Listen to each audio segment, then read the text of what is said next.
Манай улсад нано ариу туглын бодисыг нэвтрүүлэхээр зорж байгаа юм байна. Энэхүү бүтээгдэхүүн нь манай нийслэл шиг тоос шороо болсон газарт нэн тохиромжтой. Агаарт байгаа болон хүний бие цөрөг нөлөө үзүүлдэг нэм бактери тоос шороог задлдаг юм байна. Тэр санаа шинийг өрж байгаа юм. Манай эрдэмтдийн нано технологийн аргаар гаргаж авсан бүтээгдэхүүнийг танилцуулъя. Энэхүү шингэн нь тоос шороо, тол бохирдол, тамхины утаа, вирус, бактери, хүүгц мөөгөнцөр зэргээс хамгаалж чадах юм байна. Nano Protect гэдэг байгаа маань болохоор шингэн уусмал байгаа. Тэр шингэн дотор энэ титаны оксид гэдэг нано 8-10 нанометрийн диаметрийн хэмжээтэй тийм жижиг хэсгүүд байгаа. Тэгэхээр энэ шингэн бодисыг одоо гадаргуу дээр ийм шүрших тусгай төхөөрөмжөөр шүршинэ. Тэгэхээр тэр шүршсэн шингэн нь бол ууршиж яваад яг тэр гадаргуу дээр титан оксид гэдэг байгаа тэр хатуу зүйл маань одоо тийм үе болж суугаад тэгээд тэр нь гадаргуугаа төрөл бүрийн байдлаар олон байдлаар хамгаалдаг байгаа. Nano Protect-ийг хариуцах чадвар нь холорминаас 3 дахин, озоноос 1.5 дахин илүү юм.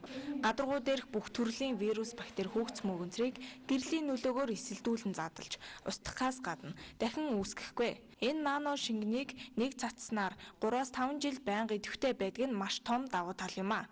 Nano Protect нь гадаргуу био халдвар болон хүнсний халдварын эрсдлийг бууруулна. Энэхүү нано шингэн зах зээлд нэвтрэхэд бэлэн болсон бөгөөд хүний эрүүл мэнд болон байгаль экологид сөрөг нөлөөгүйгээр давуу талтай. Тэгэхээр энэ бүтээгдэхүүн маань одоо химийн хорт нэгдлүүдийг одоо задлана гэж байгаа. Тэгсэн мөртлөө өөрөө болохоор ямар ч хоргүй. Титаны оксид гэдэг нь одоо хүний эрүүл мэндэд ямар ч хор нөлөөгүй гэдэг нь хөгжингүй орнуудад бүр 60-аад оны үед тогтоогдсон.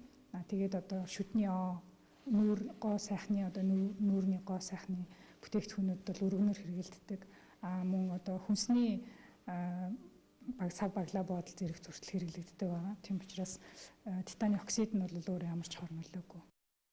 Дэлхийд дахинд нэвтрээд байгаа нано бүрхүүлийг олон улсын хүнсний аюулгүй байдлын зөвлөл, байгаль орчныг хамгаалах зөвлөл, аль бие ёсоор аюулгүй бүтээгдэхүүний жагсаалтад багтааж стандартыг баталсан. Ногоон технологи игдээд байгаа энэ нано бүрхүүлийн хэрэглээ нэмэгцээр байгаа. Урд хуршидл гэхэд энэхүү бүрхүүл үүсгэгчийг аюулгүй орчныг бүрдүүлэх хэмээн засгийн газраас бодлоготойгоор дэмжиж эхэлсэн. Манай оронд энэ нано бүрхүүлийг нэвтрүүлснээр тоосжил болон байшин барилгуудад хэрэглэх боломжтой. 1000 м2 бүхий байгууламжид нано бүрхүүлийг суулгахад ойролцоогоор 25,000 м2 ногоон байгууламжтай тэмцэх агаарыг цэвэрлэхийн зэрэгцээ. 80 ширхэг суудлын автомашинаас ялгарах хортгийг арилгах боломжтой юм байна.